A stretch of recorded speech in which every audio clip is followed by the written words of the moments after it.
रात के सन्नाटे में जब घड़ी की सुई 2:13 पर रुकी, एक पुरानी ट्रेन धीरे धीरे प्लेटफॉर्म नंबर 3 पर आकर रुकी। कोहरा इतना घना था कि प्लेटफॉर्म की लालटेन की रोशनी भी मुश्किल से कुछ फीट आगे तक जा पाती थी। स्टेशन सुनसान था, ना कोई कुली, ना कोई यात्री, ना कोई आवाज, सिर्फ ट्रेन के पहियों की चरमराहट और कोहरे में डूबी उसकी सीटी की भयावह गूंज। रमेश, एक थका हारा यात्री, अपने गांव की आखिरी ट्रेन छूटने के बाद इस सुनसान स्टेशन पर फंस गया था।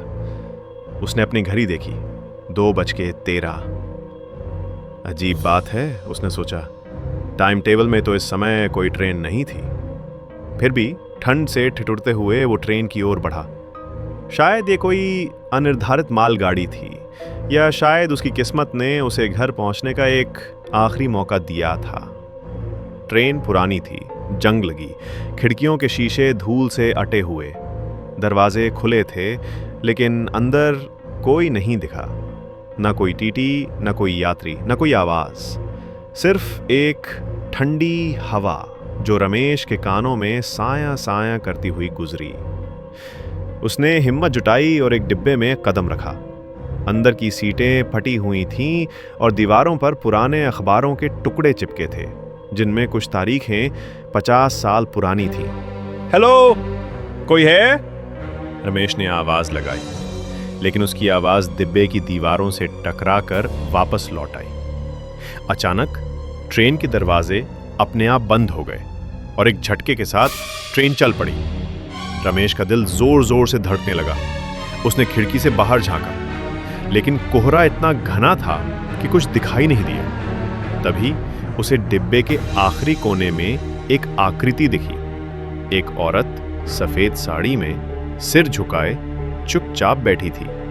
उसका चेहरा नहीं दिख रहा था, लेकिन उसके लंबे उलझे बाल सीट पर बिखरे हुए थे। माफ कीजिए, रमेश ने हकलाते हुए कहा, क्या ये ट्रेन काशीपुर जाती है? औरत ने कोई जवाब नहीं दिया। वो धीरे धीरे अपना सिर उठाने लगी। रमेश की सांसें थम गई। उसका चेहरा, या जो कुछ भी उसका चेहरा होना चाहिए था, खाली था। ना आंखें, ना नाक, ना मुंह, सिर्फ एक सफेद चिकना दाग। रमेश चीखना चाहता था, लेकिन उसकी आवाज गले में अटक गई। औरत धीरे धीरे उठी और उसकी ओर बढ़ने लगी। हर कदम के साथ डिब्बे की रोशनी मध्यम पड़ती गई। रमेश ने पीछे हटने की कोशिश की, लेकिन उसके पैर जम गए। उसने महसूस किया कि ट्रेन अब और तेज चल रही थी, लेकिन बाहर का दृश्य अब भी वही था। कोहरा, सिर्फ कोहरा। तुम कौन हो? उसने हिम्मत जुटाकर पूछा। औरत रुक गई। फिर एक भयानक गहरी आवाज डिब्बे में गूंजी, मानो वो हर दीवार से आ रही हो। मैं वो हूं जो इस ट्रेन को ले जाती है, सदा के लिए। रमेश के सामने अचानक सारी सीटें भर गईं। हर सीट पर एक आकृति थी, कुछ बूढ़े, कुछ जवान, कुछ बच्चे, सबके चेहरे खाली। सभी उसकी ओर देख रहे थे, बिना आंखों के। ट्रेन की गति और तेज हो गई। रमेश ने दरवाजे की ओर दौड़ने की कोशिश की, लेकिन वो अब वहां नहीं था। खिड़कियां गायब थीं। डिब्बा अब एक बंद ताबूत की तरह लग रहा था। औरत अब उसके ठीक सामने थी, उसका खाली चेहरा रमेश के चेहरे से बस कुछ इंच दूर। उसने एक ठंडा, हड्डियां जमा देने वाला हाथ रमेश के कंधे पर रखा। अब तुम मेरे साथ हो, उसने फुसफुसाया।